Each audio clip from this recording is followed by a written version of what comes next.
She went on a date. Not a reckless one. Not a secret one. Not a dangerous-looking one.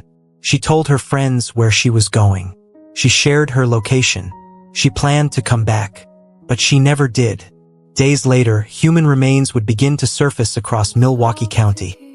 Scattered, dismembered, and unmistakably connected to one young woman who trusted the wrong person. Her name was Sade Robinson, and what happened to her would ignite one of the most disturbing dating app murder investigations in recent American history. Because this wasn't just about a killer.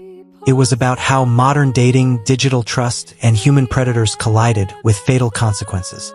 Before the headlines, before the horror, before the hashtags, Sade Robinson was a 19-year-old black woman living in Milwaukee, Wisconsin. She was vibrant, independent, ambitious. Friends described her as warm and expressive, someone who laughed easily, cared deeply, and believed life was still opening in front of her. She worked hard. She made plans. She dreamed of more. Sade wasn't reckless. She wasn't isolated. She wasn't disconnected from the people who loved her. She was young and navigating adulthood in a world where dating apps had become normal. That normalcy would cost her everything. In early April 2024, Sade arranged to meet a man she connected with online. It wasn't spontaneous. She told friends she was going on a date. She shared details. She made plans afterward. She expected to return home. At some point that evening, Sade met Maxwell Anderson, a man she had been communicating with through a dating platform.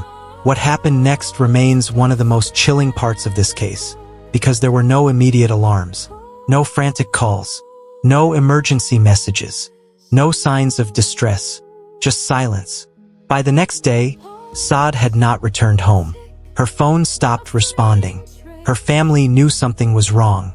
When Sade didn't show up, didn't call, didn't answer messages, her family acted immediately.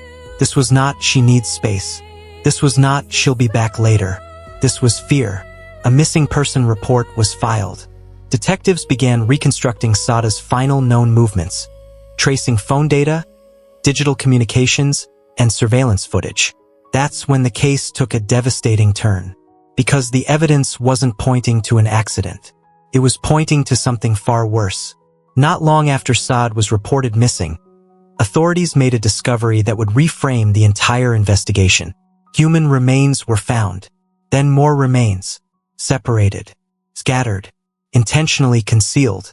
The locations suggested deliberate effort. Not panic, not accident, not random violence. This was dismemberment. Investigators now knew this was a homicide, and the killer had time, and the killer had plans. For Sade's family, hope collapsed into devastation. As forensic teams worked the physical evidence, detectives turned to the digital trail. Dating app messages, phone location data, vehicle movement, surveillance footage. All of it pointed to one individual, Maxwell Anderson, the man Sade had gone on a date with. Investigators uncovered a pattern that immediately raised red flags. Contradictions, gaps in timeline, inconsistencies between what Anderson said and what the data showed. The case was tightening. And then came the arrest. Maxwell Anderson was taken into custody. Authorities announced that he had been charged in connection with Sade Robinson's murder.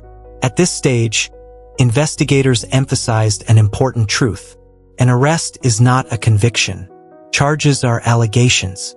Every defendant is presumed innocent until proven guilty in court. But the evidence was overwhelming, and the public reaction was immediate. Outrage, grief, fear, because this case struck at something deeply personal for millions of people.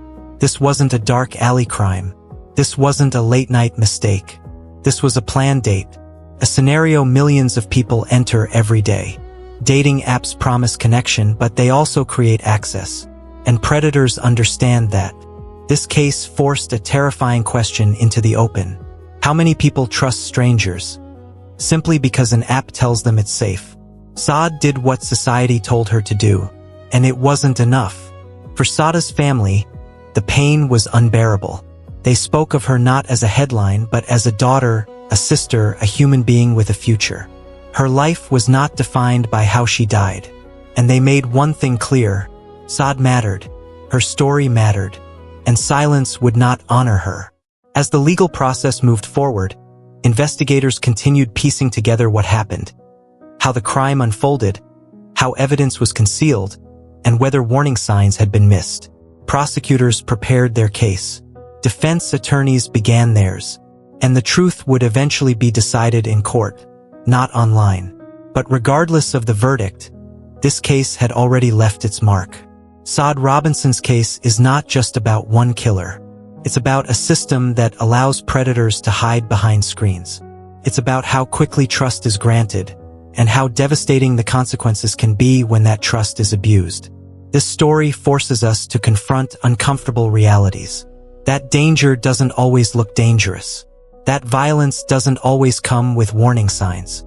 That safety requires more than optimism. Sade Robinson went on a date believing she would come home. She never did. Her life was taken, but her story exposed something far larger than one crime. It revealed how modern connection can become a modern vulnerability. And it reminded us that behind every headline is a human being who deserved protection. Someone trusted the wrong person, and the cost was irreversible. Thank you for watching Silent Evidence: True Crime Exposed. Don't forget to like, subscribe, and join us next time for another chilling true story.